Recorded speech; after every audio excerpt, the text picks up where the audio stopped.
各位长辈朋友，大家好，我是你们的老朋友。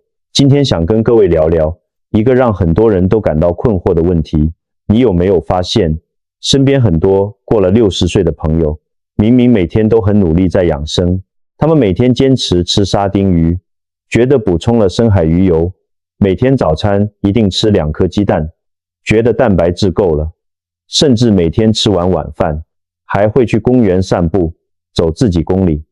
但奇怪的是，这些人的身体好像还是越来越虚弱。你会看到他们走路的速度变慢了，腿脚变得很沉重，甚至有时候手会不自觉地微微发抖。这到底是为什么呢？其实，我们可以把身体的肌肉想象成一栋房子。如果你给房子的建筑材料不够好，或者材料送错了地方，那么这栋房子不论你怎么修补，它都会随着时间的流逝变得越来越脆弱。根据医学统计，人在60岁之后，肌肉量每10年会萎缩3%到5%。这就是为什么很多长辈会觉得从椅子上站起来很费力，爬个2层楼梯就气喘吁吁。但我接下来要说的话非常关键，请各位一定要专注听好。如果你没有看完这段影片，你可能正在无意间让你的肌肉每年萎缩的比别人更快。别忘了订阅我们的频道并开启小铃铛，这样您就能第一时间收到我们最专业的健康建议。我想知道您现在是否正在认真收看这段影片。如果您觉得这些内容对您有帮助，请在评论区输入数字1，如果没有，请输入数字0。很多人以为只要拼命吃蛋白质、吃肉就够了，但真正的问题出在2个地方。第一，你可能吃错了蛋白质的种类。第二，你吃东西的搭配方式完全错了。在今天的影片中，我会无私分享4种非常容易取得，能让肌肉变强壮的平民神级食物。更重要的是，我会揭露一种大家非常爱吃，却会彻底毁掉你肌肉健康的隐形杀手。当我们跨过60岁的大门，身体的运作逻辑就改变了。在医学上，我们发现长辈会出现一种现象，叫做合成阻抗 （anabolic resistance）。简单来说，就是你的身体对蛋白质的吸收能力大幅下降了。年轻的时候，吃一块排骨可能就能长肌肉，但到了60岁，身体变得比较迟钝，它需要更多的蛋白质讯号才能启动肌肉的修复。我们可以打个比方，我们的血液就像是在路上跑的货车，负责载运各种营养物，而肌肉就像是一个正在施工的工程现场。当我们年纪大了，道路可能变得拥挤，货车的效率变差。如果你的货车上装的建筑材料不够，工程现场就没办法修补受损的组织。结果就是，虽然你以为你有吃东西，但肌肉却因为等不到材料，一天天变得单薄。这是一个很重要的关键点。年轻人可能一天只需要一点点蛋白质，但60岁以上的长辈每天其实需要大约80到100克的蛋白质。然而，我观察到大多数的长辈每天竟然只摄取了40到50克，这连身体基本运作都不够，更别提要维持肌肉了。我们常看到的错误有3种。第一，每天只吃单一种类的蛋白质，比如只吃鸡蛋，这会导致营养不均衡。第二，早餐吃得太随便，可能只有稀饭配面筋，完全没有蛋白质。第三，吃了一堆白饭、白面等淀粉，却忘了配上足够的肉类或豆类。当这些错误累积久了，你的肌肉就会变得很虚弱，身体修复速度变慢，最危险的是，这会增加你跌倒受伤的风险。所以，我们必须改变策略。现在，就让我从第一种对肌肉非常有帮助的食物开始介绍，请大家拿好笔记本记下来。第一种要介绍的食物，可能会让很多人感到惊讶，那就是蘑菇罐头或是各种菌菇类。在很多人的观念里，觉得菇类不过就是一种蔬菜，没什么营养。但在医师的眼里，菇类简直就是大自然的宝库，它含有丰富的蛋白质、钾、硒、还有非常重要的维生素 B 群。我们先来说说钾。长辈常常半夜会抽筋，或是觉得肌肉紧绷，很多时候就是因为缺钾。钾能帮助肌肉正常收缩，让你在走路或活动时更有力气。而硒则是一种强大的抗氧化剂，它能保护你的肌肉细胞不被自由基破坏。至于维生素 B 群，它就像是身体里的催化剂，能帮助你把吃进去的蛋白质转换成能量，而不是变成废物排出体外。不过，蘑菇有一种天生的限制，那就是它的蛋白质属于不完全蛋白质。我们的肌肉需要各种不同的氨基酸来组合，就像盖房子需要砖头，也需要水泥。单吃蘑菇是不够的，它必须跟其他食物手牵手一起吃。我建议大家一定要把菇类跟鸡蛋、鱼肉或是猪肉搭配在一起。这里我给大家几个简单的吃法参考。早餐的时候，你可以做一份蘑菇炒蛋，再加上一点绿色蔬菜，这就是一个完美的鸡肉餐起头。午餐的话，可以用鸡胸肉炒蘑菇，配上一小杯希腊优格。到了晚餐，清蒸一条鱼，旁边铺上满满的蘑菇和青花菜。透过这种简单的搭配，蘑菇里的营养就能发挥最大的功效。这种吃法不但口感好，更重要的是，它能让你的身体在不知不觉中摄取到多层次的营养。请记住，菇类是肌肉的好朋友，但它需要伙伴。如果你想让肌肉真的变得更有弹性、更有力，接下来这第二种食物，它的蛋白质含量可是更高、更惊人。接下来我们要聊聊在超市随处可见而且非常方便的鲔鱼罐头。鲔鱼可以说是蛋白质界的资优生，你知道吗？仅仅是一份鲔鱼就能提供大约25到30克的优质蛋白质。对于牙口不好的长辈来说，鲔鱼的纤维比较细短，非常容易咀嚼和消化，身体吸收的速度也很快。这对60岁以上的肠胃来说是非常友善的。除了丰富的蛋白质，鲔鱼还含有大量的维生素 B12 和硒。这里要特别强调维生素 B12， 它是维持神经健康的关键。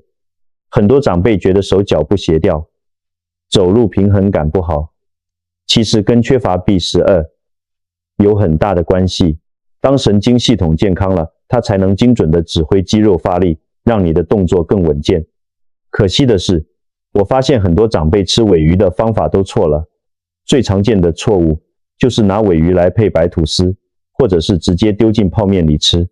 白吐司和泡面都是高度加工的淀粉，它们会让你的血糖快速飙升，反而抵消了鲔鱼带来的健康好处。正确的吃法应该是这样的：早餐时，你可以把鲔鱼跟鸡蛋、蘑菇炒在一起，做成丰富的欧姆蛋。午餐时，我建议做一份鲔鱼沙拉，但不要加美乃滋，改加一点白豆或是黑豆，增加纤维质。晚餐的部分，你可以用鲔鱼配上大量的烤蔬菜，再搭配一点点糙米饭。鲔鱼罐头不仅便宜，而且存放方便，是我们补充蛋白质的得力助手。只要避开那些高糖、高盐的精致淀粉搭配，它就能成为你肌肉生长的强力燃料。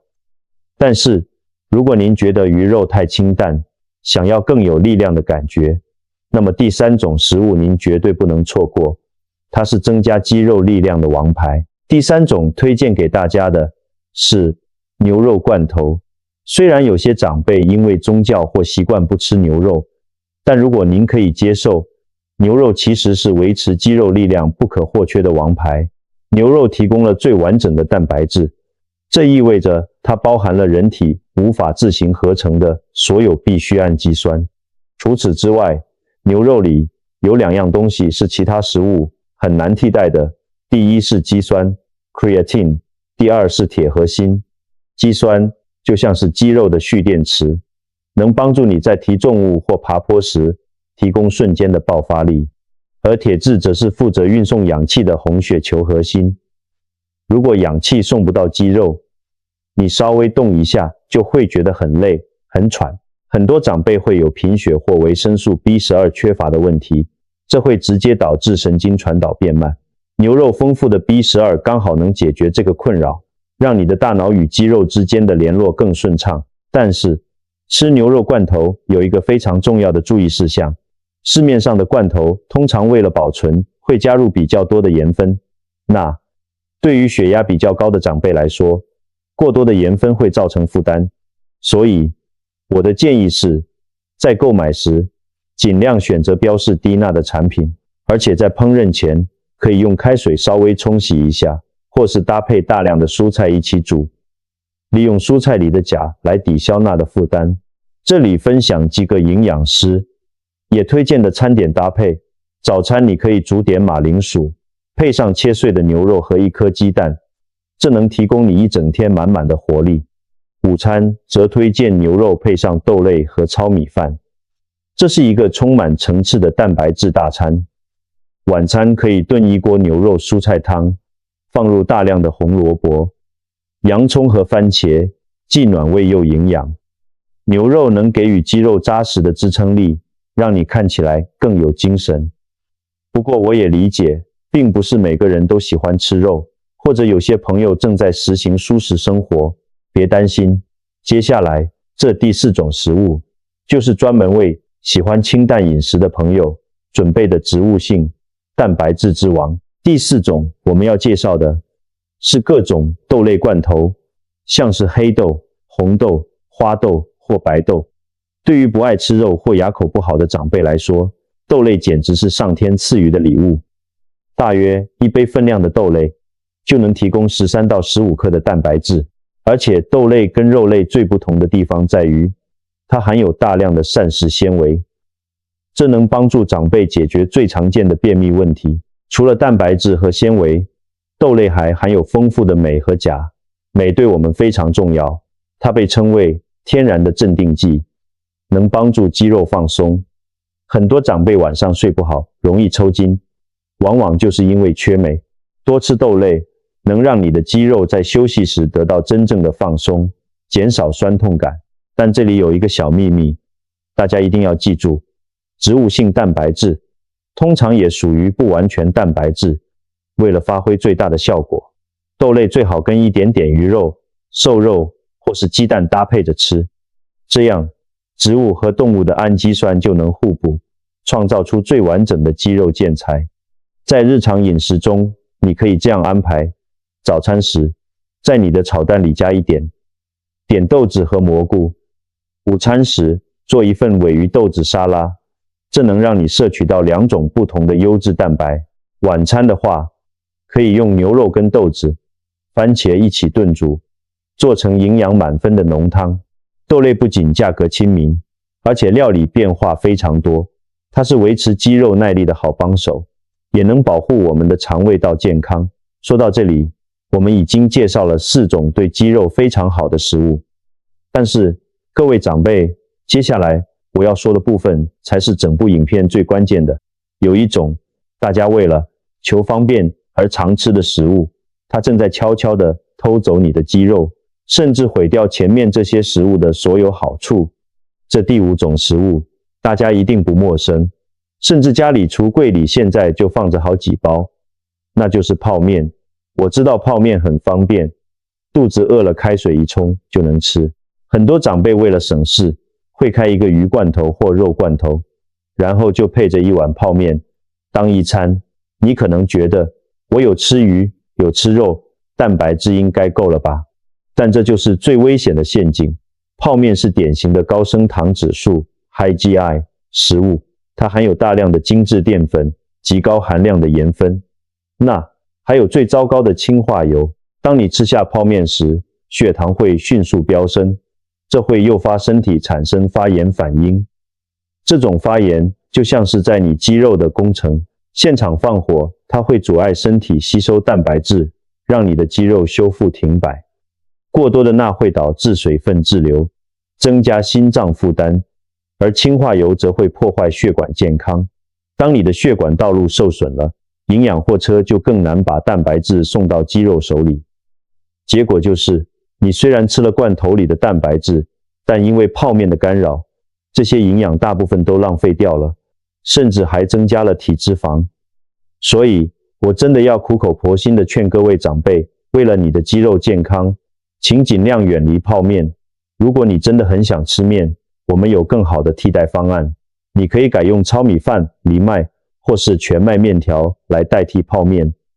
这些全谷类含有丰富的维生素 B 群和纤维，不会让血糖坐云霄飞车，反而能稳定地提供能量，辅助蛋白质的吸收。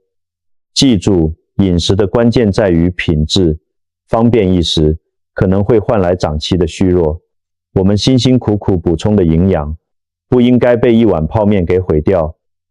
接下来，我想跟大家分享一个我诊间里的真实故事，看看改变饮食习惯后，身体会发生多大的变化。我想跟大家分享一位我的病友，我们叫他陈国明大哥吧。陈大哥今年72岁，住在台中。几个月前他来看诊时，整个人看起来很没精神，走路拖着地走，手还会微微发抖。他跟我说，他觉得自己老了，没用了，连去市场拎个菜都觉得吃力。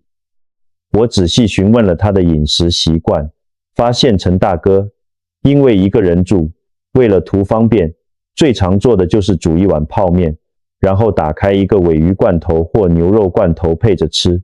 他觉得这样有肉有面，营养应该很足够了。但我告诉他，这就是他身体越来越虚弱的主因。泡面带来的发炎反应，让他的肌肉根本没办法利用罐头里的蛋白质。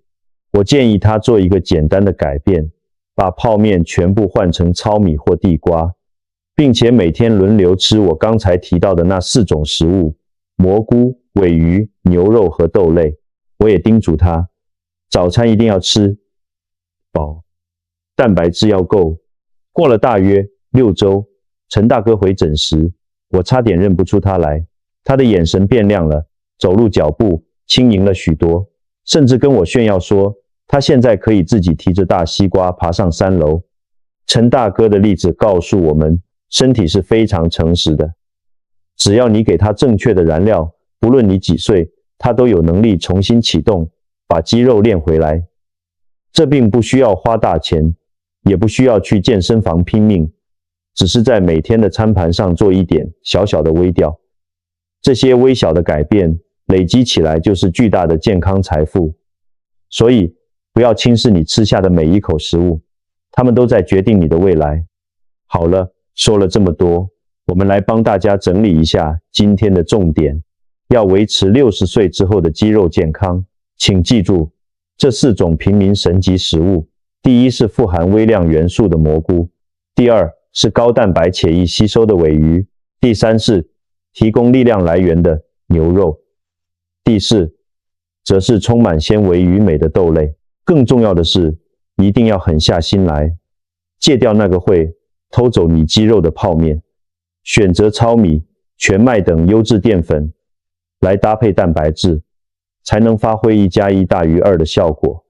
最后，我有3点小建议送给各位长辈，确保每餐都有足够的蛋白质，尤其是早餐，饮食要多样化，不要只盯着一种东西吃。吃饱了之后，记得适度的走动，让营养能真正进入肌肉。我想问问荧幕前的各位长辈，您平时是不是也为了方便常吃泡面呢？或者是您有哪些私藏的蛋白质食谱？欢迎在评论区分享您的看法，我们一起互相学习，互相勉励。如果您觉得今天的分享对您有帮助，请不要吝啬，动动手指，把这段影片分享给您的亲朋好友，让更多人能健康优雅的老去。